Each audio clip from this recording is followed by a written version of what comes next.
Hello friends, welcome to HRI education. दोस्तों, कैसे हैं आप लोग।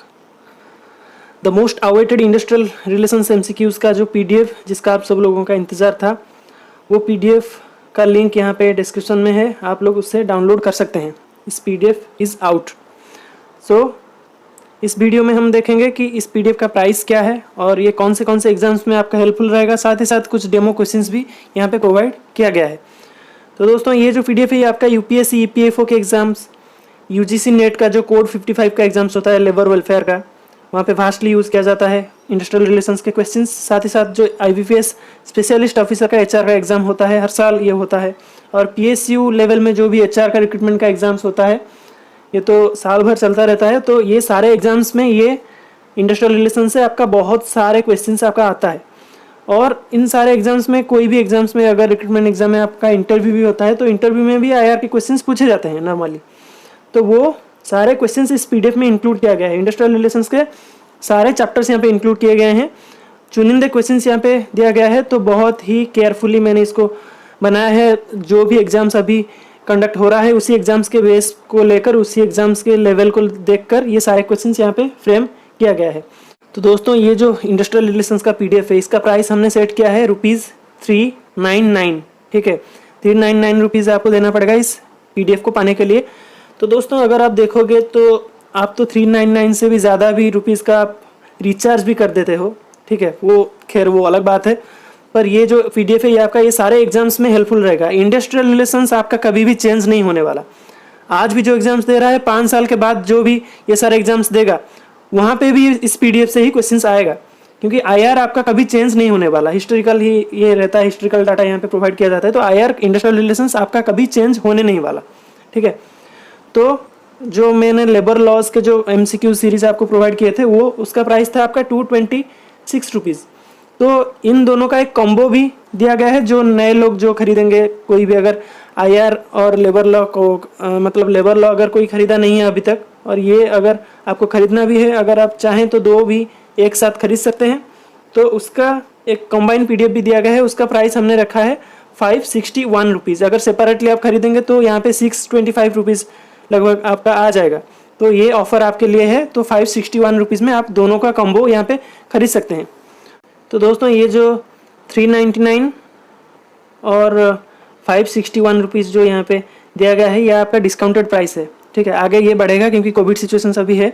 तो उसी हिसाब से ये दोनों PDF के फाइल में कंबाइन PDF और जो IR का PDF, यहाँ पे हमने 12% का डिस्काउंट लगा रखा है। तो इसी हिसाब से मैंने प्राइस आपको बताया कि 399, आगे ये प्राइस आपका बढ़ेगा। ठीक है, तो दोस्तों, खैर ये तो प्राइस हो गया। तो कुछ डेमो क्वेश्चंस इस PDF में कैसा क्वेश्चंस आपका रहेगा, कुछ डेमो क्वेश्चंस हम देख लेते हैं।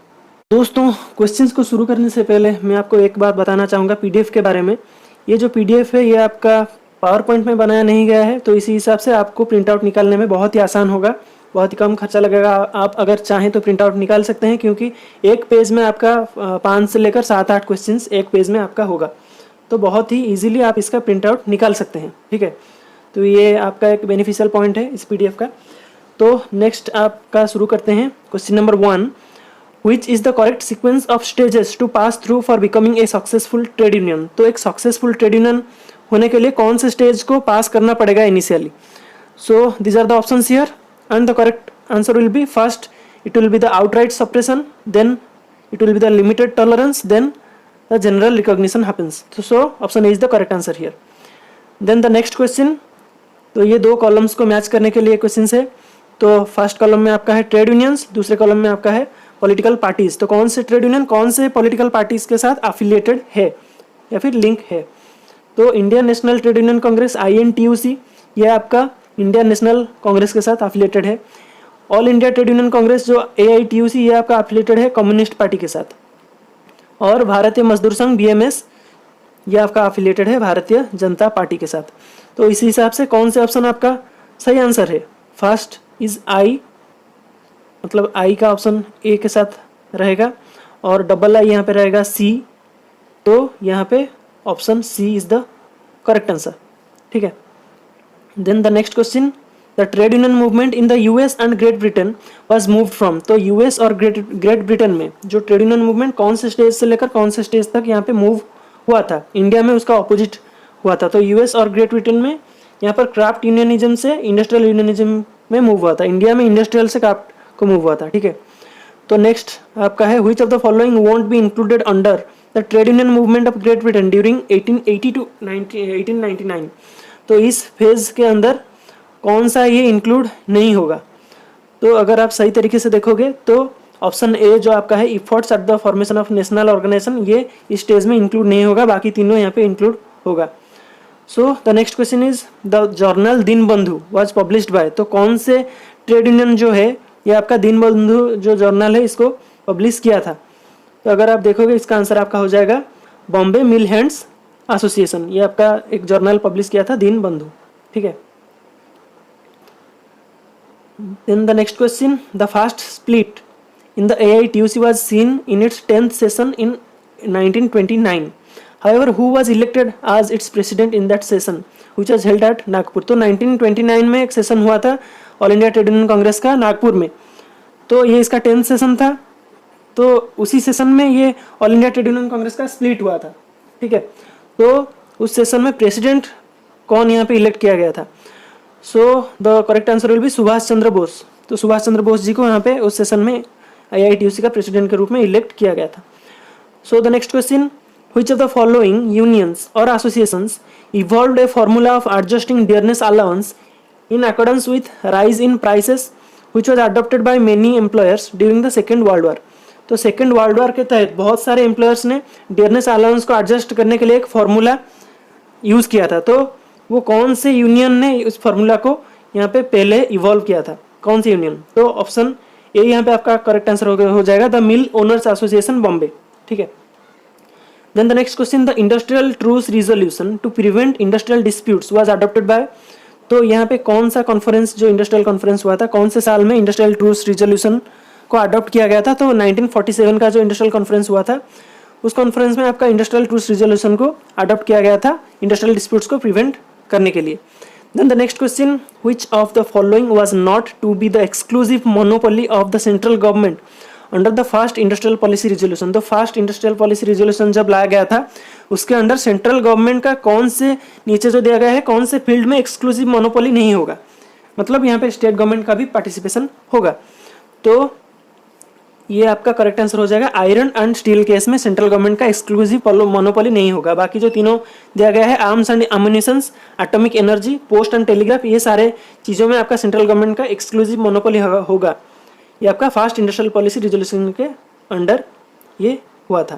Then the next question, which of the following clarifies about the checkup system? तो चेकअप सिस्टम जो है कौन से यहाँ पे जो दिया गया है ये कौन सा पॉइंट यहाँ पे चेकअप सिस्टम को क्लैरिफाई करता है? तो अगर आप देखोगे फर्स्ट पॉइंट जो है it involves a collective agreement, ये आपका सही है। Then the next point, here the employer deducts the union fee from the workers pay, ये भी आपका सही है। those fees are utilized for welfare activities, ये आपका गलत है। those fees are transferred to the union account, ये आपका सही है। it doesn't involve any collective agreement, तो ये पॉइंट आपका गलत है। तो फर्स्ट, सेकंड और फोर्थ पॉइंट ये आपका सही है, तो option B is the correct answer here. ठीक है, then the next question, the central board for workers education to conduct various workers education activities was constituted in 1950। तो 1950 को CBWE central board for workers education ये constitute किया गया था। तो इसको कौन यहाँ पे कॉन्स्टिट्यूट किया था? So these are the options and the correct answer will be ministry of labour. मिनिस्ट्री ऑफ लेबर ने इस बोर्ड को कॉन्स्टिट्यूट किया था। Then the next question, who are the qualified unions as per the Bombay industrial relations act 1946। तो इस act के तहत क्वालिफाइड यूनियंस हम किसको बोलेंगे? So these are the options here and the correct answer will be option D. तो जिस union में कोई भी जिस इंडस्ट्री एक लोकल एरिया में है, कोई लोकल एरिया में अगर 5% मेंबरशिप वहाँ पे हो गया तो वहाँ पे क्वालिफाइड यूनियन उस यूनियन को हम बोलेंगे according to the Bombay industrial relations act 1946। Then the next question, rules as per the system approach to industrial relations which are categorised into the following. तो सिस्टम अप्रोच IR के जो systems approach है तो उसके तहत जो रूल्स है इसको कौन से कैटेगरी में बांटा गया था? तो यहाँ पे सही होगा आपका सब्सटेंसिव रूल्स आपका सही होगा, प्रोसीजरल रूल्स आपका सही होगा, साथ ही साथ एडमिनिस्ट्रेटिंग एंड एनफोर्समेंट रूल्स भी आपका सही होगा। तो option A option I, option triple I और ऑप्शन बी, ये तीनों ऑप्शंस आपका सही है। तो यहाँ पे option B is the correct answer here. Then the next question is given below are different statements some of which are only relevant to productivity bargaining। तो कौन सा स्टेटमेंट यहाँ पे प्रोडक्टिविटी बार्गेनिंग के लिए इंपॉर्टेंट है या फिर सही है? तो यहाँ पे अगर हम देखेंगे फर्स्ट स्टेटमेंट जो कि आपका है productivity bargaining is a management initiated process, ये आपका सही है, ठीक है। Then the second statement it has an element of input output relationship, ये भी आपका सही है। Then it is based on the principle of mutuality, ये भी आपका सही है। तो लास्ट ऑप्शन देख लेते हैं, it is not a continuous process, ये आपका गलत है क्योंकि प्रोडक्टिविटी बार्गेनिंग आपका एक कंटिन्यूस प्रोसेस है। तो फर्स्ट तीनों ऑप्शन यहाँ पे सही है, तो यहाँ पे करेक्ट हो गया option C, 1, 2 and 3 only. Option C is the correct answer here. Then the next questions, here 2 questions more are there in the demo video। Various schemes of workers participation in management were launched, not it is not where, it is where launched in different years and with varied objectives। तो यहाँ पे different years में different schemes यहाँ पे WPM में launch किया गया था, उसका ऑब्जेक्टिव भी डिफरेंट था। तो यहाँ पे इसको मैच करना है कौन सी ईयर में ये हुआ था। तो employees director in nationalised bank, ये आपका कौन सी ईयर में हुआ था? Employees director in nationalised bank, तो ये आपका हुआ था ऑप्शन 2, 1970 में ये आपका हुआ था employees director in nationalised bank. Workers share in equity हुआ था आपका 1985 में। Workers participation in industry at the levels of plant and shop floor, तो ये आपका हुआ था 1975 में। और फाइनली आपका जॉइंट मैनेजमेंट काउंसिल, तो ये आपका होता है 1958 में। सो ये आपका कौन से मैचिंग होता है? तो ये आपका option A is the correct answer here. Then the next question, it is about 2 statements regarding the labour legislation. तो ये दोनों स्टेटमेंट्स में कौन सा स्टेटमेंट यहाँ पे सही है? तो first statement states that labour legislation is a form of social legislation but they also differ in many aspects. तो लेबर लेजिस्लेशन सोशल लेजिस्लेशन का एक फॉर्म है, बट ये बहुत सारे एस्पेक्ट में डिफर भी करते हैं। Labour legislation regards individuals are as workers whereas social legislation considers them primarily as citizens. तो अगर हम देखेंगे तो ये दोनों स्टेटमेंट आपका सही है, तो option A is the correct answer in this question. Okay, तो दोस्तों आई होप कि आपको ये क्वेश्चंस अच्छा लगा और ये जो PDF फाइल है इंडस्ट्रियल रिलेशंस और साथ ही साथ जो लेबर लॉस का मैंने MCQs का PDF डाला था, तो वो सारे क्वेश्चंस आपके लिए आने वाले एग्जाम्स में बहुत ही हेल्प करे एग्जाम्स को क्लियर करने के लिए। तो दोस्तों आज के लिए इतना ही। आप पढ़ते रहिए, इस कोविड के सिचुएशन में सेफ रहिए। जय हिंद, जय भारत।